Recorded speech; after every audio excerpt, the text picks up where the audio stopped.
በስመ አብ ወወልድ ወመንፈስ ቅዱስ አሐዱ አምላክ አሜን። መጽሐፈ ኢዮብ ምዕራፍ 6 ንስቃይ ዝፈልጣ እቲ ዝሳቀ እዩ። ሽዑ ኢዮብ ከምዚ ኢሉ መለሰ። ወየ ትካዜ እንተዝምዘን ኩሉ መንከራይ እውን ኣብ ሚዛን እንተዝምዘን ካብ ሕፃ ባሕሪ መኸበደ ነይሩ። ስለዚ ቃላይ ምግታእ እስእን ኣለኹ። ናይ እቲ ኩሉ ዝከኣል እግዚአብሔር ፍላጻ ኣብ ውሽጠይ ስጋይ ነፍሰይ ድማ መርዚ ትሰቲ ኣላ።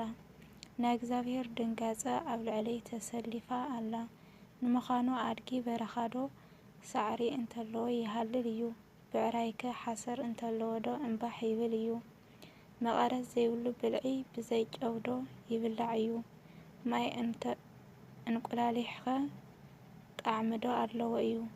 ሰብነተይ ክትነኽኦ እምቢ በለቶ ከም ጸይፍ ብልዒ ኮነኒ።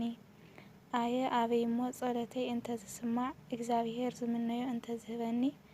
ኣበይሞ እግዚአብሔር ፍቓዱ ኮይኑ እንተዝሰባብረኒ። ኢዱ ዘርጊሑ ከዓ እንተዘጥፍአኒ። ንቓል እቲ ቅዱስ ኣይከሓድክዎን እሞ ምተጸናናዕኹ ነይረ። ስቃይ እኳ እንተበርትዐኒ ተሓጓስ ምገበርኩ ነይረ።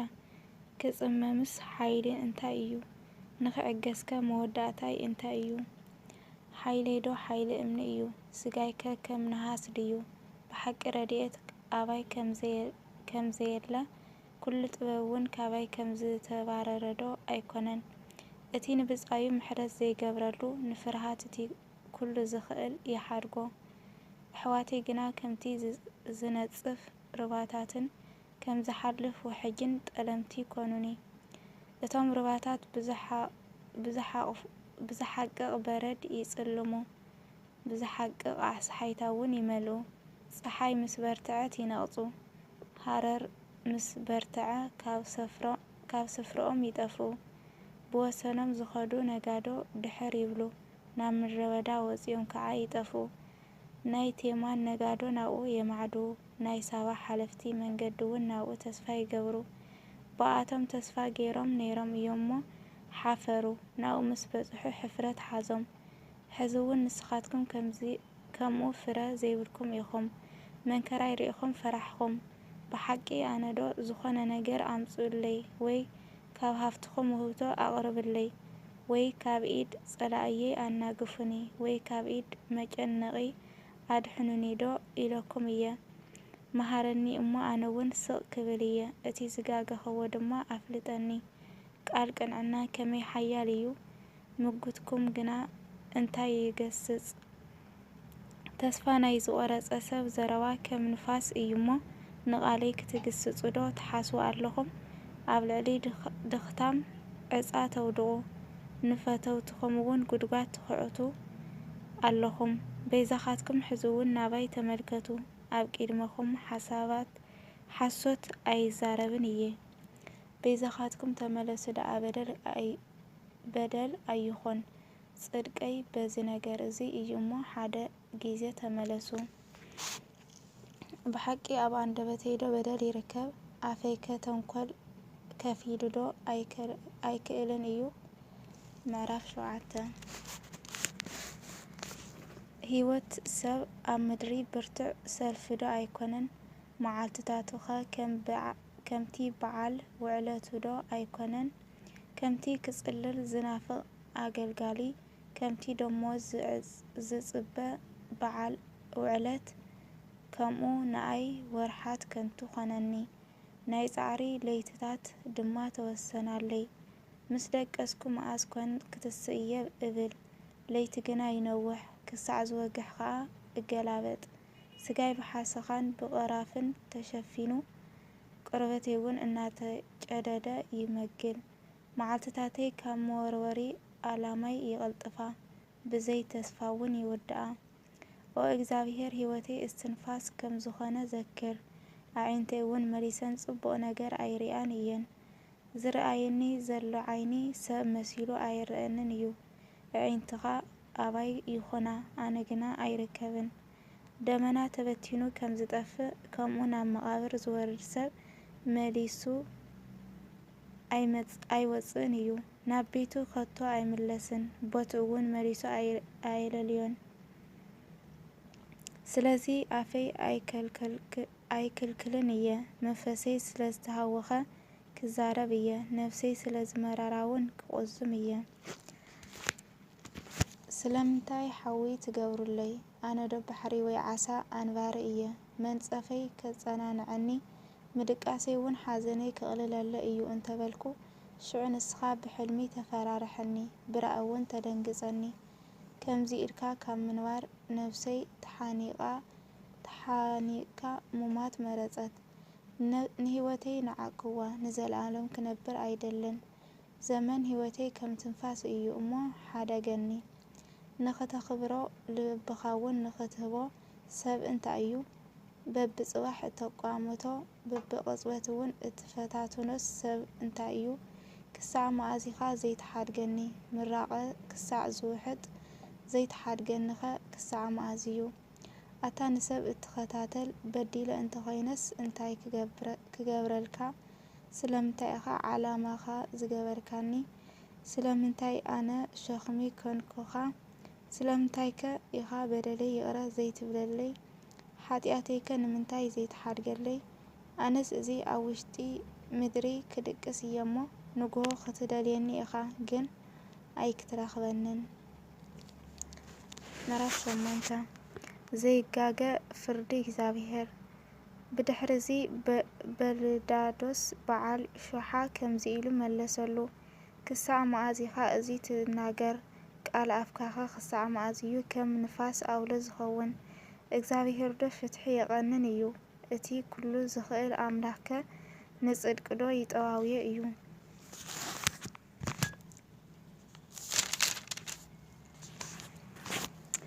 ደቅኻ ንእግዚኣብሔር በዲሎሞ እንተ ነይሮም ንሱ እውን ኣብ ኢድ በደሎም እንተ ደርበዮም ንስኻ ግና ሕዚ ናብ እግዚኣብሔር እንተ ትግስግስ ነቲ ኩሉ ዝኽእል ኣምላኽ ምሕረት እውን እንተ ትልምኖ ንጹሃን ቅኑዕን እንተ ኾይንኻ ብሓቂ ምእንተኻ ክነቅሕ እዩ።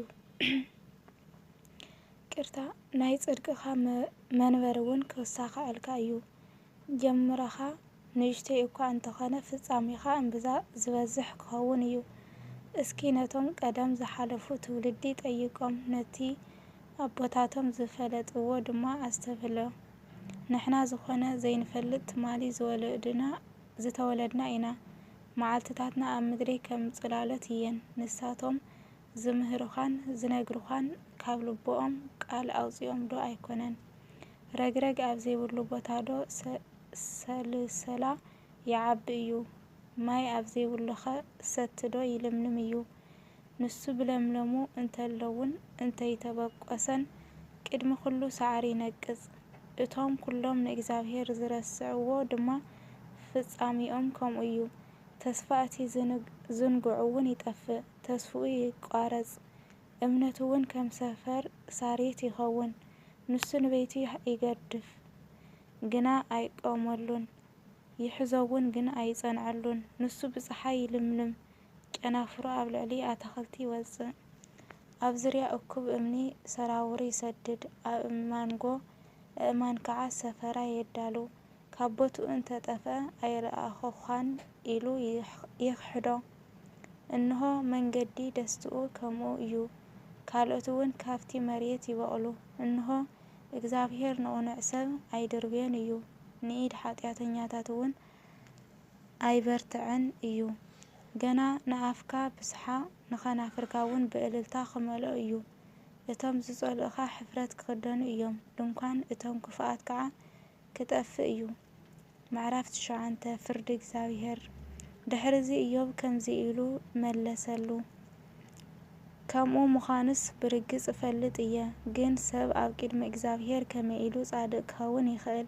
ሰብ ምስ እግዚኣብሔር ክማጎት እንተደለየ ካብ 1000 ነገር ንሓደ እኳ ክምልስ ኣይምከኣለን ነይሩ። ንሱ ልቡ ጥበበኛ ሓይሉ እውን ዓብዪ እዩ። ተቃዊሞስ ዝሰለጦ መን እዩ? ንሱ ንኣምባታት እንተይፈለጦ ይነቕሎም ብብርቱዕ ቁጥዓ እውን ይገላብጦም። ንሱ ንምድሪ ካብ ቦታኣ የናውፃ ኣዕማዶ እውን የንቀጥቅጡ። ንሱ ንፀሓይ ይእዝዝ እሞ ኣይትበርቕን፣ ንከዋኽብቲ ይሓትሞም። ንሱ በይኑ ንሰማያት ዘርግሖ፣ ኣብ ልዕሊ ማዕበል ባሕሪ ከዓ ይኸይድ። ድኒ ንዝበሃል ኮኸብን ኣርዮ ዝበሃል ኮኸብን ን7 ከዋኽብቲ ብወገን ደቡብ ንዘለዉ መሕደሪታት ከዋኽብቲ ዝፈጠረ ንሱ እዩ። ንሱ ዘይምርመሩን ዓበይቲ ነገራትን ይገብር፣ ቁፅሪ ዘይብሉ ተኣምራት እውን ይገብር። እንሆ ንሱ እንተመፀኒ ኣነ ኣይሪኦን፣ መሊሱ እንተሓለፈኒ እውን ኣየስተብህሎን። እንሆ ንሱ ቀልጢፉ እንተመንጠለ መን ክከልክሎ ይኽእል? ንኡኸ እንታይ ትገብር ኣለኻ ክብሎ ዝኽእል መን እዩ? እግዚኣብሔር ንቁጥዑ ኣይምልሶን እዩ። ኣብ ትሕቲኡ እቶም ንረዓብ ዝሕግዙ ክዋረዱ እዮም። እምበኣርስ ክምልሰሉ ቃለይ እውን ኣብ ቅድሚኡ ክመርፅ ዝኽእል ኣነ መን እየ? ጻድቕ እንተዝኸውን ንፈራድየይ ምሕረት ደኣ ምለመንክዎ እምበር ኣይመለስኩሉን። ፀዊዐዮ እንተዝምልሰለይ እኳ ንድምፀይ ጽን ከም ዝብሎ ኣይመኣመንኩን። ንሱ ብንፋስ ኣውሎ ወቕዓኒ፣ ብዘይ ምኽንያት ድማ ንቁስለይ የብዝሖ። ንሱ ምረት ደኣ የጽግበኒ ኣሎ እምበር ክትንፍስ ኣይሓደገንን። ብሓይሊ እንተኾይኑ ንሱ ሓያል እዩ፣ ብፍርዲ እንተኾይኑ ከዓ ግዜ ዝውስን መን እዩ? ጻድቕ እንተዝኸውን እኳ ኣፈይ ይወቕሰኒ፣ ፍጹም እንተዝኸውን እውን ዓማጺ ምገበረኒ ነይሩ። ኣነ ፍጹም እየ፣ ግና ብዛዕባ ነፍሰይ ግዲ የብለይን፣ ንህይወተይ እውን እንዕቐ ኣለኹ። እዚ ኩሉ ሓደ እዩ። ስለዚ ንፍጹማትን ንኃጥኣንን ብሓደ የጥፍኦም እብል ኣለኹ። መቕዘፍቱ ቀልጢፉ እንተቐተለ ንሱ ብፈተና እቶም ንጹሃት የላግጽ። ምድሪ ኣብ ኢድ ሓጥኣን ተዋሂባ ኣላ፣ ገጽ እቶም ፈራዶ እውን ሸፈነ። ንሱ እንተዘይኮይኑ ደኣ መን እዩ? መዋእለይ ካብ ጐያይ ሰብ ይቕልጥፋ፣ ጽቡቕ ነገር እንተረኣያ ድማ ይሃድማ ኣለዋ። ንሳተን ከም ቅልጥፍቲ ጀልባ ሸምበቆ ዝበልዖ ክምንጥል ከም ዝውንጨፍ ንስሪ ይሓልፋ። ኣነ ሓዘነይ ረሲዐ ገጸይ ኣብሪሀ ክሕጐስ ደኣ እንተበልኩ ንጹህ ከም ዘይትገብረኒ ኣነ እፈልጥ ኣለኹ። ካብ ኩሉ መንከራይ እፈርህ ኣለኹ። እምበኣር ከም በደለኛ ዝቑጸር እንተ ደኣ ኾይነ ስለምንታይ ደኣ ንኸንቱ ዝደክም? ብማይ በረድ እንተዝሕፀብ ኣእዳወይ እውን ኣጸቢቕ እንተዝጸሪ እኳ ንስኻ ኣብ ውሽጠይ ዓዘቕቲ ተስጥመኒ፣ ክዳውንተይ እኳ ይጽየፈኒ። ንሱ ከማይ ሰብ ስለዘይኮነ ኣይምልሰሉን፣ ክማጎቶ እውን ኣይክእልን እየ። ኢዱ ኣብ ልዕሊ ክልቲአና ዘንብር ዳኛ ኣበይ እሞ ኣብ መንጎና ከም ተረኸበ? በትሩ ካባይ የርሕቕ፣ ግርምኡ እውን ኣየፍርሐኒ። ክናገር እውን ኣይፈራሕኹን ነይረ፣ ኣነ ግና ብባዕለይ ከምኡ ኣይኮንኩን። ምዕራፍ 10 ነፍሰይ ንህይወተይ ዘሰልከየታ፣ ስለዚ ጥርዓነይ ብቕዞማ ክሰምዕ እየ፣ ብምረት ነፍሰይ ድማ ክዛረብ እየ። ንእግዚኣብሔር ከምዚ ክብሎ እየ፣ ኣይትፍረደኒ፣ ብምንታይ ትኹንነኒ ከም ዘለኻ ንገረኒ። ክተጨንቕን ንስራሕ ኢድካ ክትንዕቕን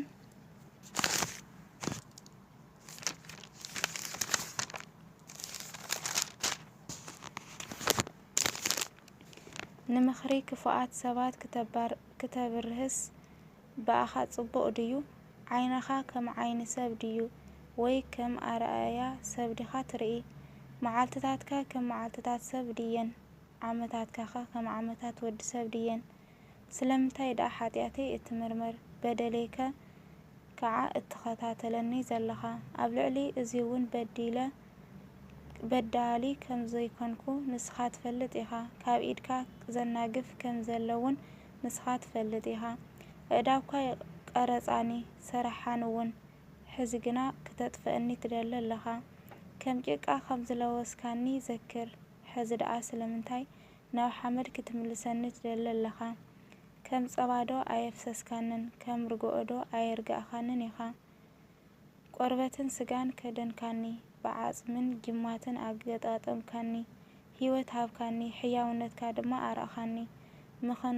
ምክንኻንካ ንመንፈሰይ ሓለዎ። ነዞም ነገራት እዚኣቶም ኣብ ውሽጠይ ልብኻ ሓባእኻ። ሓሳብካ እዚ ከም ዝነበረ ፈሊጠ ኣለኹ። ሓጢአት እንተገበርኩ ንስኻ ትምልከተኒ ካብ ሓጢአተይ እውን ንጹህ ኣይትግበረኒ። ሓጥእ እንተዝኸውን ወይለይ ጻድቕ እንተዝኸውን ርእሰይ ከቕንዕ ኣይክእልን። ውርደት ተመላእኹ መከራይ እውን እርኢ ኣለኹ። ርእሰይ ልዕሊ እንተዘብል ድማ ከም ኣንበሳ መሃደንካኒ። መሊስካ ኣብ ልዕለይ ነቲ ዘደንቕ ሓይልኻ መራእኻ። ኣብ ልዕለይ ሓደስቲ መሰኻኽር መቖምካለይ። ንቑጥዓኻ ኣብ ልዕለይ መብዛሕኻዮ ጭፍራ ኣብ ልዕሊ ጭፍራ መወሰካለይ። ንምንታይ ደኣ ካብ ማህፀን ኣውፃእኻኒ? ኣበይ እሞ ዓይኒ እንተይረኣየኒ ሞይተ እንተዝኸውን ከም ዘይነበረ ምኾንኩ ካብ ማህፀን እውን ናብ መቓብር ምተወሰድኩ ነይረ። መዓልትታት ህይወተይ ውሑዳት ዶ ኣይኮናን? ስለዚ ናብታ ዘይምለሰላ ቦታ ቅድሚ ምኻደይ ናብ ምድሪ ጸልማት ጽላል ሞትን ካብ ጸልማት ናብ ዝጸልመተ ስርዓት ናብ ዘይብላ ናብ ጸልማት ሞት ብርሃን ከም ጸልማት ናብ ዝኾነ ምድሪ እንተይከድኩ ቁሩብ ምእንቲ ደስ ክብለኒ ሕደገኒ ይብል ቃሉ። ስለ ቅዱስ ቃል ቅዱስ እግዚአብሔር አምላክና ሽሙ ዝተኸበረ ዝተመስገነ ይሁን። ወስብሐት ለእግዚአብሔር ወለወላዲቱ ድንግል ወለመስቀሉ ክቡር አሜን።